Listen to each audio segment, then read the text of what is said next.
911, what's your emergency? This is 911 emergency, what are you reporting to?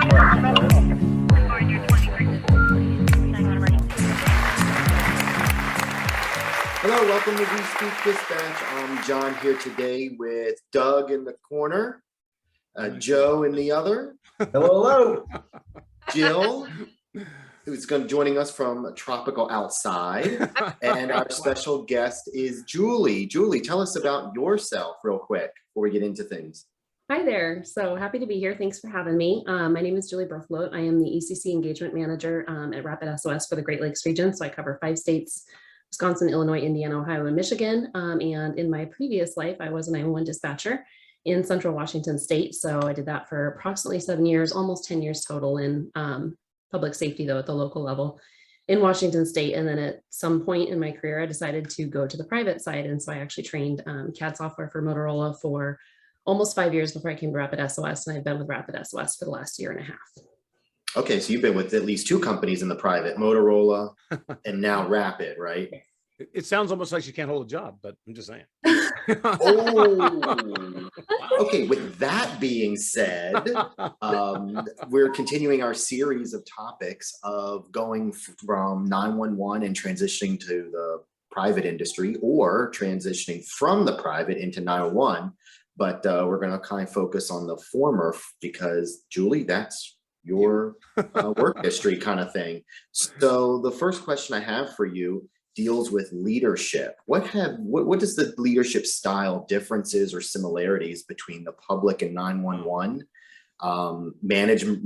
It could be maybe manager versus leader, and versus in the private industry that you're experiencing now or prior to now with the first company. Wow, John's coming out hot today. Wow.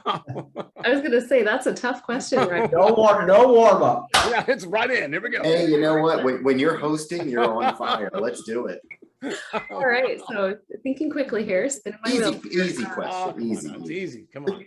I mean, let me break it down. Let me make it easier.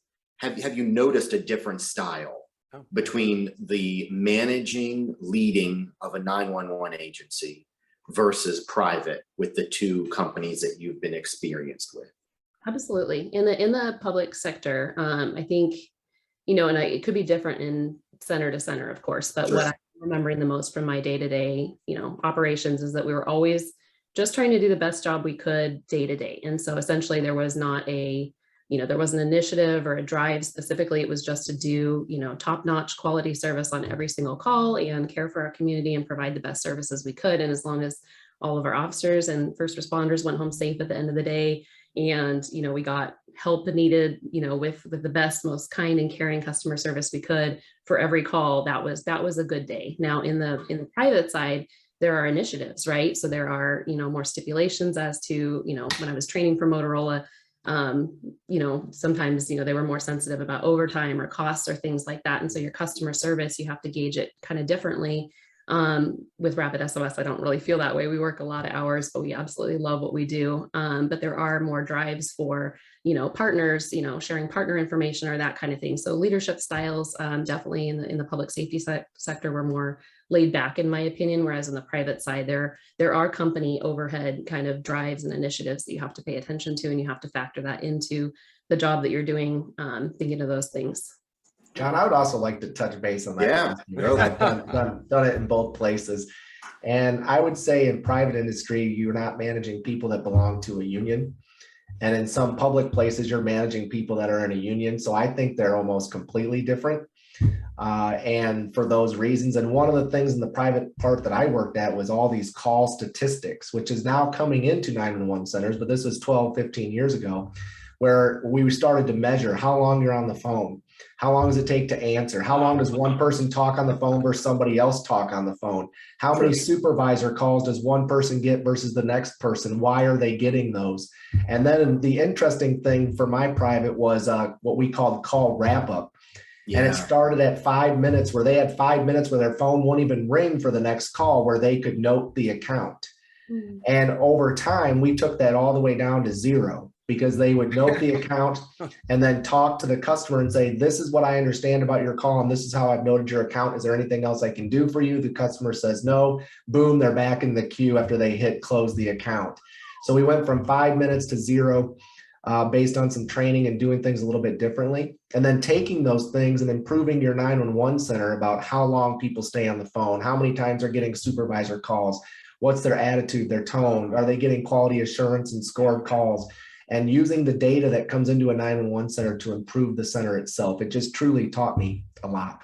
Wow. That's a good point, Joe. I also thought about too, like I forgot, we had quality analysis, you know, we had QA, especially on our medical or our fire pro QA, where, you know, if we would actually get like a percentage of how many questions we did right in the exact order. And it's a very technical flow. Anybody that's a dispatcher that's pro QA certified knows the drill. And so we had those kind of ratings that we did have to go to, and we did have to get a page out in, you know, 90 seconds of answering the call, which is really hard when you have a difficult caller, you're trying to corral them or get their attention and get the information from them. But then in the private side, I would be rated as a trainer too. I had a class survey that I put out after each class, and that was different. It was like, they actually got the chance to rate me as a trainer. And thankfully I did really, really well, which is good. Yeah.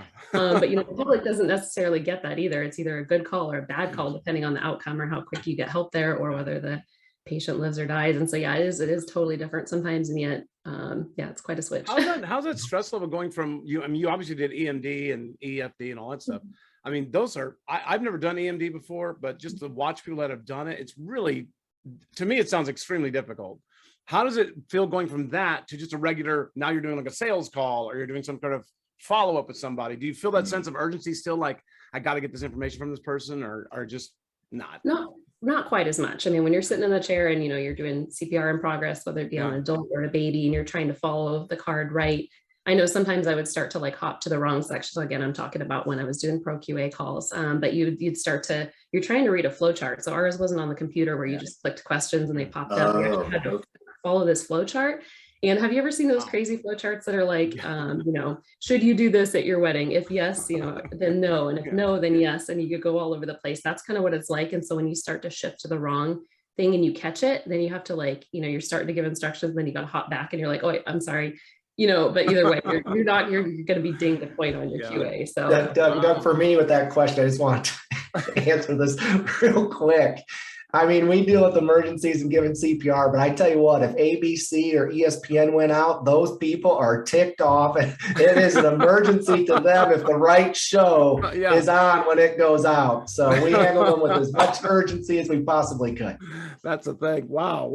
How's your like connection to people when you're out at an event, like a conference or whatever, like we met you at a conference, like when you're dealing with people, do you still feel that connection to 911? Like, dispatcher come up and talk to you, do you feel the need? I just want to ask you this. You don't have to answer it once, but do you feel the need to kind of bring that up? Like, I was a dispatcher, as opposed to them saying she's probably just a salesperson, but it's like, do you ever feel like you need to tell them? Absolutely. Sometimes I do feel the need to reassure them that I understand what their job is like. And of course, well, every center is just a little bit different. There is that camaraderie. And I definitely, when I was training CAD classes or whatever, and I would show up in front of a group of 10 to 12 dispatchers, and they would just look at me like, who are you? We don't even want this new software. You know, nobody likes change or whatever.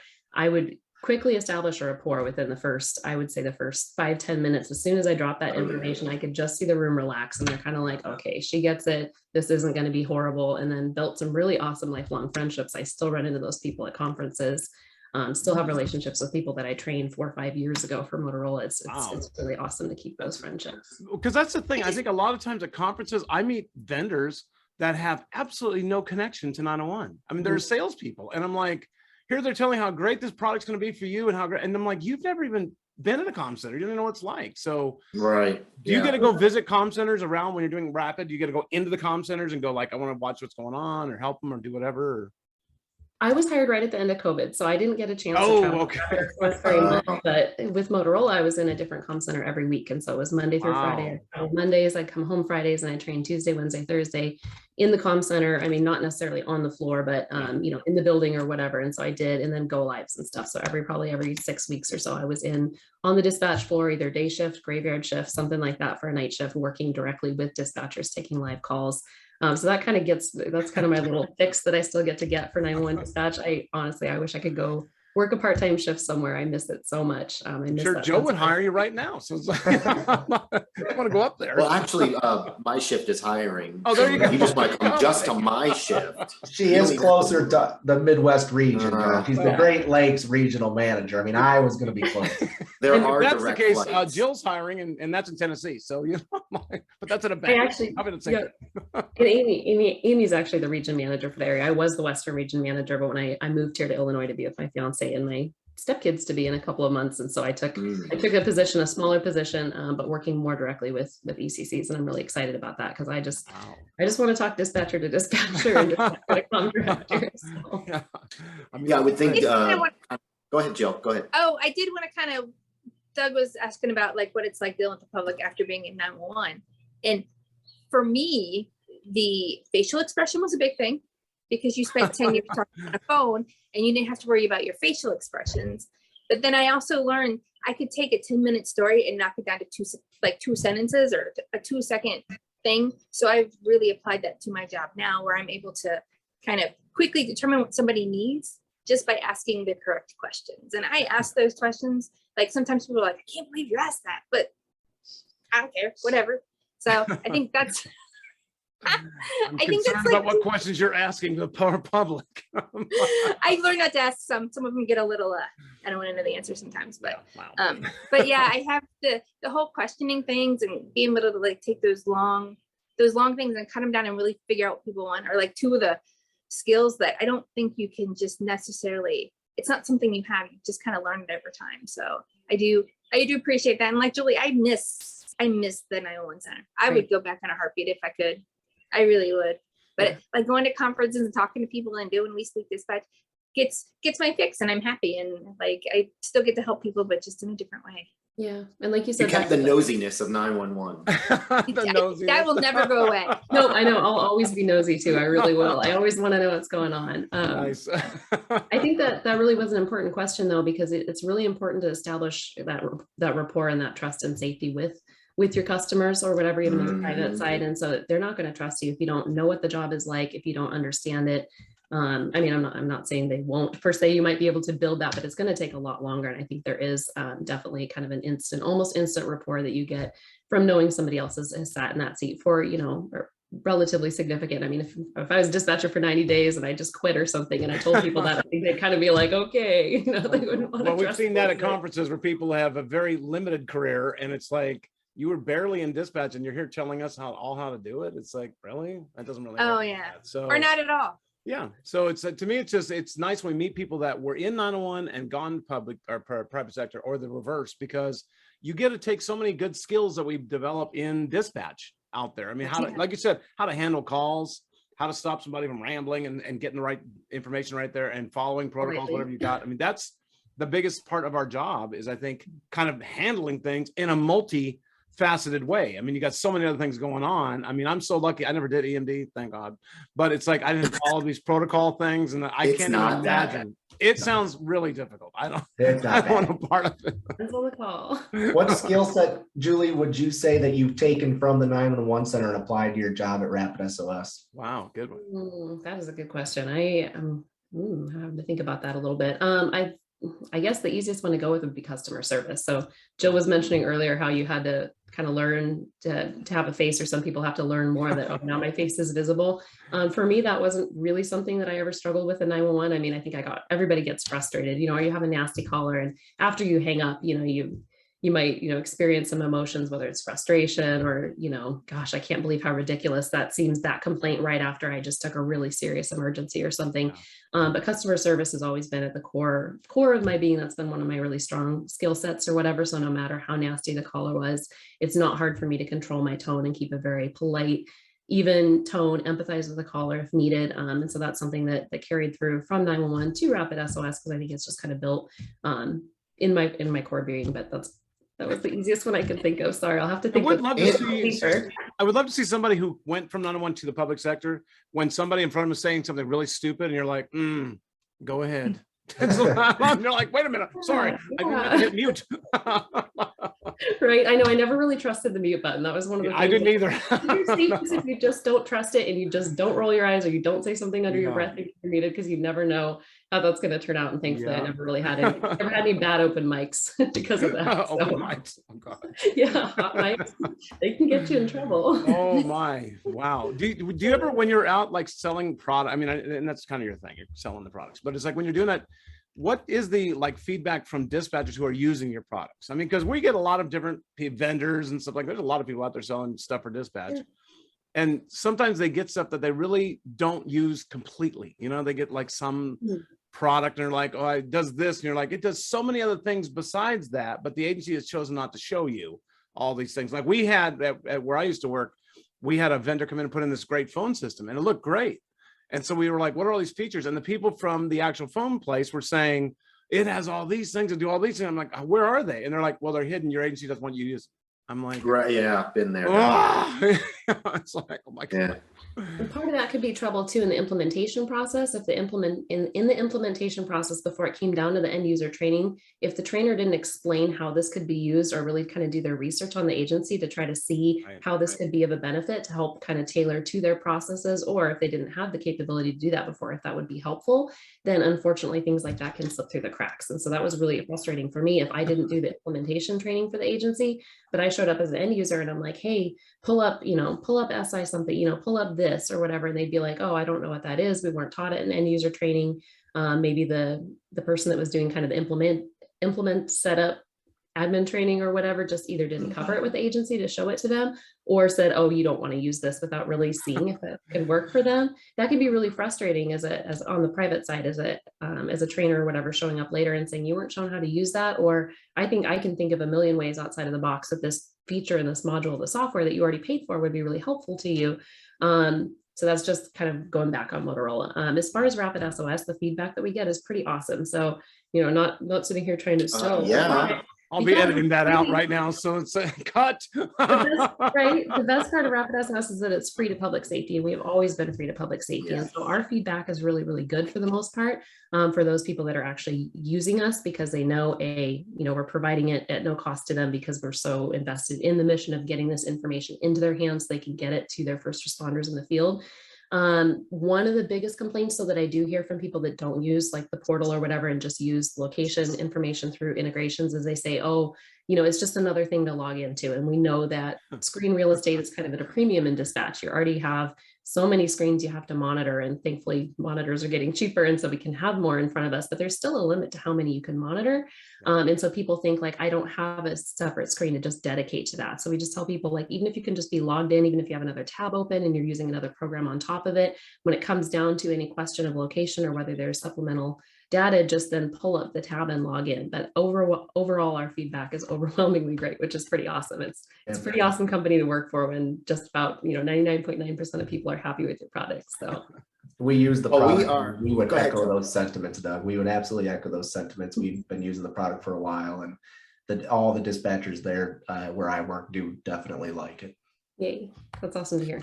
Wow. I'll be editing we that do too. So since well, we Rapid do wants to be a sponsor, then we'll be all in business. But I sure wish. I never had RapidSOS when I was a dispatcher. I say it was around, but actually it wasn't. I left the dispatch field in early 2016. And so it wasn't even out there yet. So that was one of my first missions when I started working as the Western Region Manager. I signed up my home agency, Kick on 911. Oh, that's kind of cool. Have it now. It was amazing. Cool. Yeah. Nice. They have it now then. Yeah, they do. Yep. And they use it. They do have it now. Okay, great. Well, this has been a great episode. And like you said, Julie, a lot of positive feedback will come from this. So perhaps we'll have you on in the future to talk more about this kind of series that you can enlighten us on, going from public to private and double private. And at least you were one of the individuals who not only can walk the walk, but can talk the talk from donning on that headset at one time. Mm-hmm. So thanks everyone for tuning in and giving us a shout to Doug, Jill, Joe, and of course, Julie. And Julie, you're in Illinois, yes? Yes. Yes. And congratulations for your upcoming Thank you. Yes. marriage. Congratulations. So I hope you're hearing us on multiple platforms. Joe, if you can take us out and remind everybody how we're doing across the world. Oh, we are everywhere, 35 different countries. We just rolled over 13,000 plays. That's only on the podcast platforms, if not counting YouTube, Facebook, Instagram, Twitter, or TikTok. So make sure you're viewing us on TikTok, and we will see you at an upcoming soon-to-be new episode. Thanks, everybody, for watching. There you go. Hi, this is Courtney, and you've been listening to another great episode of We Speak Dispatch, proudly sponsored by our friends at Zybex.